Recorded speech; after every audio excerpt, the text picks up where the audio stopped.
Happy Tuesday to you. Thank you for joining us today on the Market Day Report. I'm Marlon Bowling with you as we get ready for our daytime session here.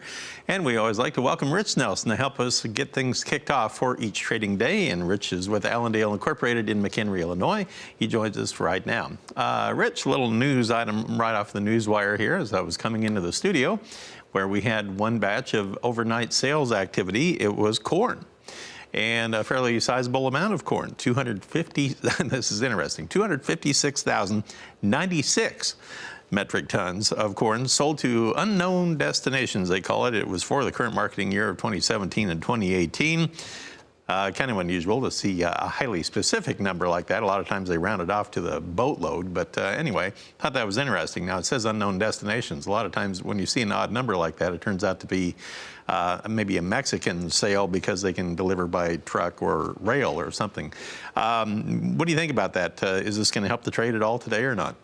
You know, I think it does remind the trade that we are still going to be able to sell some corn off and on, and probably more important for us, you know, this does come after Thursday's very good weekly export sales report of 1.5 million tons, which definitely surprised the trade. So on top of Thursday's numbers for the weekly as well as this overnight, you know, maybe we can start to argue that we'll have a slight pickup in sales here these next few weeks based on this lower U.S. dollar value. Some folks thought that was kind of odd last week to have such large weekly corn export sales last week and pretty large soybean export sales.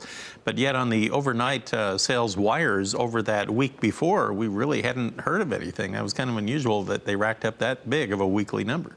That's certainly right. It must have been a lot of routine business or perhaps a little pent-up demand here over the holidays. Might be some other excuses some people might have made. But, no, I think for right now it's definitely right. The sales were a little surprise, and trade, for the most part, didn't react too much because we are still a little behind where we should be. So hope to get some better sales next few weeks and maybe narrow some of this gap on our deficit here.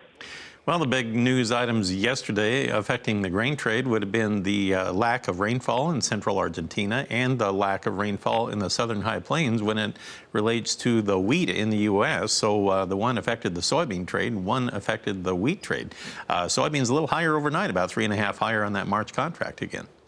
Certainly right. I think that's a very important point to note as it stands for this morning as well. No real major change for the Argentina forecast. Maybe a little more rain than yesterday's numbers, but still, for the most part, the next 2 weeks we'll have probably about 70% under normal moisture for those growing regions. So very important to watch. Sounds like private estimates are already starting to decline for the Argentinian production, huh? And that's certainly right. We had some lower numbers come out from both exchanges, Buenos Aires Grains Exchange, the Rosario Grains Exchange, as well as many private analysts as well now, too. So both on the corn and soybean side, this is something to watch. Interesting to note, the market really pay attention to this as a soybean type of story, though. Well, as we mentioned, the corn fairly flat overnight. The soybeans were up about 3 cents. Now we had March corn up, now down a half overnight at last check, 351.5. It had been back to about unchanged overnight. The wheat trade, I wanted to throw that in here. On the Chicago wheat, we had March down 3/4 at 425. And on the Globex market, we had the Kansas City wheat market on the March trading just one tick lower at 428.25 overnight. And the Minneapolis wheat, the spring wheat trade, was actually a little bit firmer. It was up 1.25 at 608.25. And the cotton market overnight had the March contract 20 points lower at 83.21. Real quickly here, Rich, I did note where we had some wildfires starting to flare up in Texas already yesterday. Great point. And this lasting, let's call this a lasting drought now here for the many areas in the southern plains. This is going to be something which will probably be a very big deal these next few weeks. As it stands, no major forecast calling for significant rainfall. So this is a problem for us that will be an issue as we go these next few weeks here. Absolutely. All right. Thanks for pointing that out. Rich Nelson of Allendale. We'll have more with you later on. I appreciate that. We're going to pause for a break, and we're going to take a look at your livestock industry as we get ready for the daytime session when we come back.